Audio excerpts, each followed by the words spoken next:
మల్కాజ్గిరిలో ఈటల రాజేందర్ అన్నకు సపోర్ట్ చేస్తున్నామండి. బలహీన వర్గాలకు, కింది స్థాయి వాళ్లకు తను ఆశాజ్యోతిగా ఉన్నాడు. తను చేసే పనులు కూడా చాలా బాగున్నాయి. ప్రజల మధ్యలో ఉండి తను చాలా కష్టపడే వ్యక్తి. ప్రతిపక్ష పార్టీ వాళ్ళు అన్నగదొక్కినా కూడా తను ధైర్యంగా ముందుకొచ్చి పోరాడాలని చేస్తున్నాడు.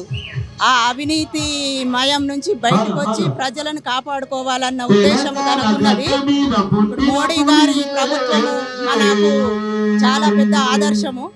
అసలు ఆయన మహిళలకు, మన దేశానికి రక్షణగా ఉండి ఎన్నో బాంబు బ్లాస్టింగ్లకు రాకుండా కాపాడుతున్నాడు. మోడీ చాలా మనకు ప్రైమ్ మినిస్టర్ గా మళ్ళీ రావాలి. ఆయన కోసం ప్రజలు ఎంతకైనా పోరాడతారు.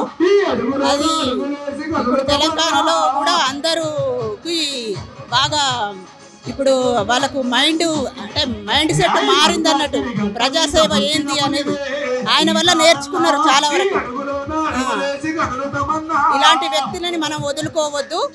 మార్పు అనేది చాలా వస్తుంది వీళ్ళ వల్ల. బీజేపీ వల్లనే ప్రభుత్వం మారుతుంది, ప్రజలలో కూడా మార్పు వస్తుంది. చాలా వరకు మనకు చాలా మంచి పనులు జరుగుతాయి, మంచి చేస్తారు. ప్రజల కోసం పాటుపడే వ్యక్తులనే ఎన్నుకోవాలి మనం ఎప్పుడైనా.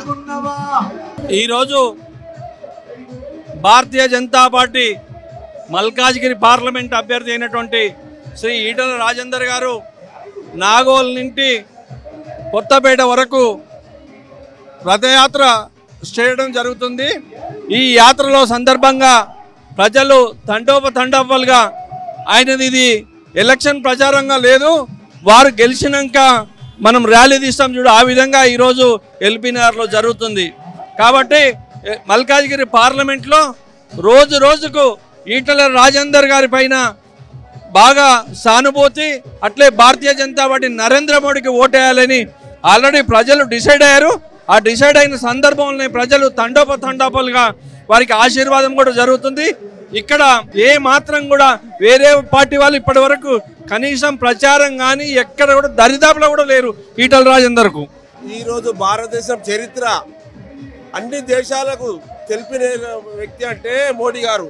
ఆయన పేరు మీద 500 సంవత్సరాల గుడి కేసు ఉన్నా కొట్టాడకుండా ధైర్యంగా ఊరికి పంచాయతీ నిలవకుండా పంచాయతీ సాఫ్గా చేసి ఈరోజు గుడి కట్టిందంటే 500 సంవత్సరాలు తర్వాత. మన భారతదేశంలో ముస్లిం మహిళలకు ఎంత శిక్ష ఇచ్చినంటే మీకు జీవితంలో వరిగారు. అందులో మహిళా రిజర్వేషన్ కానీ, మళ్ళా జనంలో రోజు ఫ్రీ, నెలకు మనిషికి 5 కిలోల బియ్యము ఏ గవర్నమెంట్ ఇయ్యది. 5 కిలోల బియ్యం తీసుకొని బయట కొంటే 250 రూపాయలు అవుతుంది, మన దగ్గర కొంటే 10 రూపాయలు ఫ్రీ, అంటే 250 రూపాయలు నెలకు ఫ్రీ ఇచ్చినట్టే. ఈ కాంగ్రెస్ వాళ్ళు అది చెప్తారు. కాంగ్రెస్ వాళ్ళు ఎక్కడ చేస్తున్నారు? కాశ్మీర్ ఇష్యూ బయట పెట్టలే. ఆ కాశ్మీర్ ఇష్యూ 5-6 సంవత్సరాల్లో దాన్ని వచ్చాడు. ఈరోజు తెలంగాణవి రేపు వచ్చే ఎమ్మెల్యే ఎలక్షన్లకు పునాది. ఈరోజు హైదరాబాద్ కానీ మొత్తం 12 సీట్లు పార్లమెంటు గెలుస్తామనేది మా మొండి ధైర్యము. మాకు ధైర్యం ఆయన ఇస్తున్నాడు కాబట్టి అది దయచేసి భక్తులు కానీ, ప్రజలు కానీ, చుట్టుపక్కల ఓటర్స్ కానీ కంపల్సరీ గుర్తుపెట్టుకొని కమలానికి ఓటు వేయాలని జై శ్రీరామ్. అయితే మీరు చూసే ఉంటారు మన మల్కాజ్గిరి పార్లమెంట్లో బీజేపీ హవా ఎట్లా నడుస్తుందో. నిజ విశ్వరూపం అంటే ఇప్పుడు మన కమలం పువ్వు జెండా యొక్క విశ్వరూపం చూసే ఉంటారు మీరు. ఇప్పుడు యువతకి మెయిన్ ఇప్పుడు మన ఒక ఎంప్లాయ్మెంట్ లేదు. కాంగ్రెస్ ప్రభుత్వం అన్నది నిరుద్యోగ వృత్తి ఇస్తామని, అది ఇప్పటివరకు కాలేదు. అయిందంటే ఒకటే ఫ్రీ బస్సు. మీరు ఒకసారి ప్రజలు ఆలోచించాలి. ఒక్కసారి మన మల్కాజ్గిరి పార్లమెంట్కి మన మాజీ ఎంపీ గారు ఎన్నిసార్లు వచ్చారు? మన ఎల్బీ నగర్కి వచ్చారా? నాగోల్కి ఒకసారి అని వచ్చిందా? మన కొత్తపేటకి ఒక్కసారి అని వచ్చిరా?